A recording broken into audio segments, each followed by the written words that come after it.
Hey guys, what's up, wrestling fans of the IWC? This is Jeff Hardy 2K5, so I'm just going to move this camera a little bit. Here to talk about pro wrestling and my thoughts on the Hogan versus Sting matchup of Bound for Glory. Now, ladies and gentlemen, I don't know about you, but is it me or is this just sounding the most retarded match? I mean, let me explain why, and you got to understand, this is just me being honest because I'm not a big fan of either one, right? I'm not a big Sting mark or a Hulk Hogan fan. Never have been, never will be. So, anyway, here we go. So, my thoughts on this whole scenario with how it all started. As we know, Sting was trying to tell Dixie Carter, you know what, if you have Hogan and Bischoff in charge, if you let them take control, TNA is going to go downhill. And so she didn't listen. She ignored him. She signed away all the deeds to TNA, to Hogan and Bischoff, and they took the power and that. And now they're completely in charge of TNA.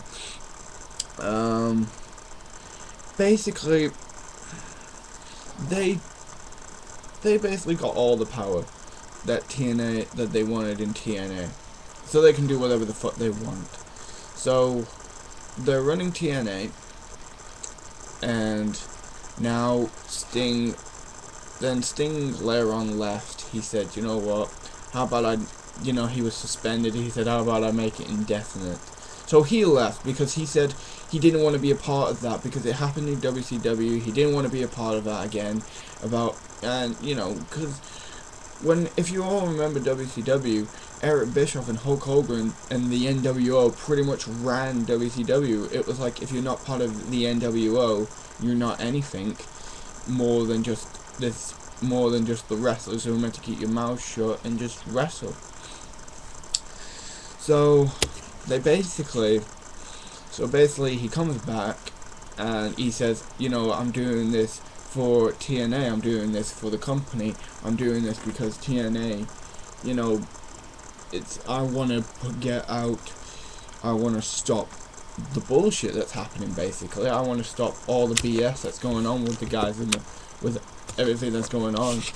And so he's trying to basically take out the main three: Hulk Hogan, Eric Bischoff, and Ric Flair. But the main one he wants to get rid of and sort out is Hulk Hogan. Thursday night he had a match, well, last Thursday I believe, he had a match against Ric Flair, which was shit, by the way, so I don't really care.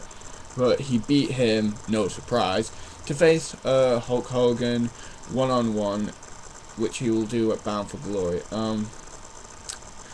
So he's been basically saying to Hulk Hogan, you know what, I want to get the real Hulk Hogan, the one who actually said to eat his vitamins, say your prayers and all that. And he wants the old Hulk Hogan back, the one that cares about wrestling. And isn't it funny, Hulk Hogan said to Kevin Nash, Scott Hall and that, and Sean Waltman, this is not about money, this is business. What happened to that, Hulk Hogan? What happened to that, Hulk, huh? You just decided one day, do you know what, fuck it, I don't care about these young guys, I don't care about TNA, I just want a paycheck so that when I go home to my 18-year-old fucking girlfriend who's half my fucking age, who is probably more senile than I am, that I'll have loads of money in my back pocket so that she'll fucking stay with me.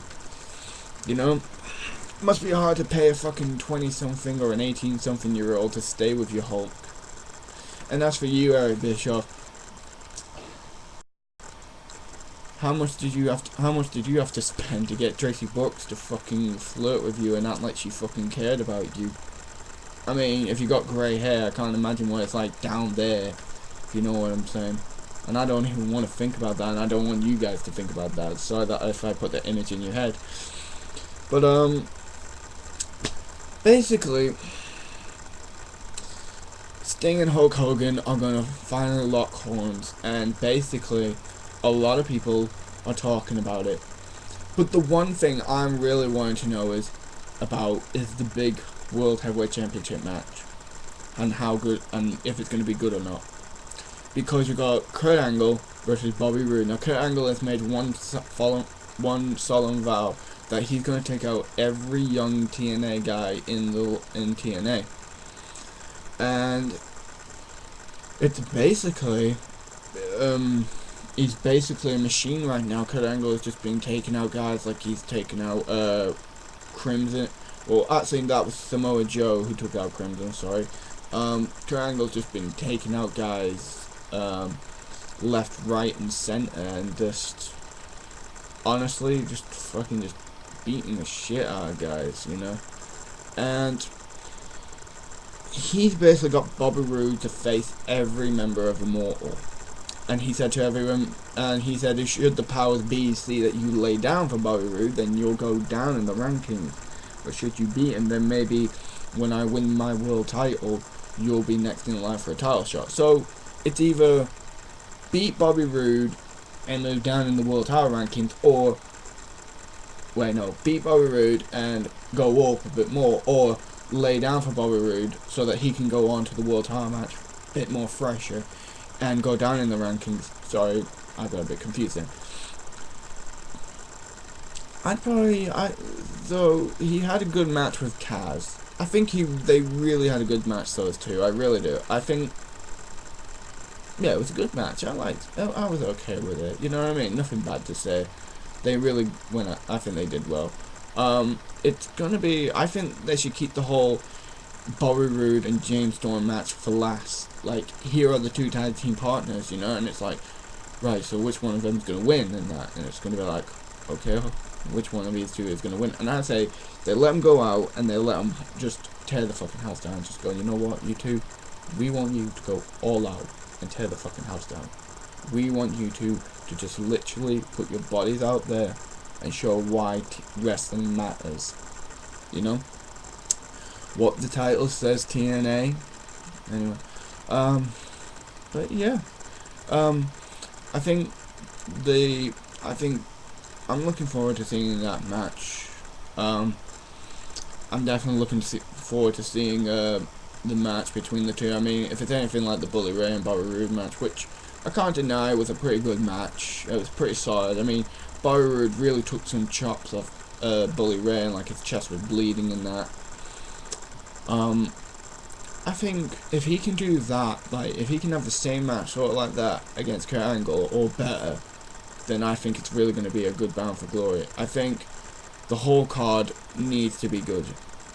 If the card is not good from top to bottom, it's not even worth probably watching. I mean, I'm not looking forward to the Sting Hulk Hogan match. I'm not really bothered about these two. I mean, I'm not bothered that Hulk Hogan has to put on a pair of tights again. You know, it could be the black and white. The black and yellow. I don't give a shit what the fuck it is. It could be blue. It could be blue and green for all I fucking care.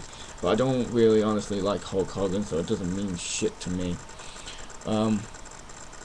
Because basically they're two 8-year-old men who need to just fucking get out of the way and let the young guys like Bobby Roode, like an AJ Styles, like a Samoa Joe, like a Crimson, like a Matt Morgan, do what they're fucking meant to do, and that's wrestle for fuck's sake. Instead of standing in the ring saying why they love wrestling and why there's so many fucking promos about how, you know, they love wrestling. So yeah, I say good luck to Bobby Roode and Kurt Angle. I just hope they have a very, very good match at Bound for Glory. I actually don't know who I want to win. On one hand, I want Kurt Angle to win because he's a fucking machine, but on the same time, I want Bobby Roode to win because just how well he's been doing and how much of he's been growing as a wrestler. I think if you watched him, he's been growing. He's been growing into this sort of champion. You know, he's been growing into a phase where he can be a world champion again, where he can be a world champion for the first time. But yeah, we'll just see what happens. So, yeah. So anyway, let me know what you guys think. Comment, rate, subscribe, and I'll see you guys soon. Thanks very much for watching. This is Jeff 2K5 out. Peace.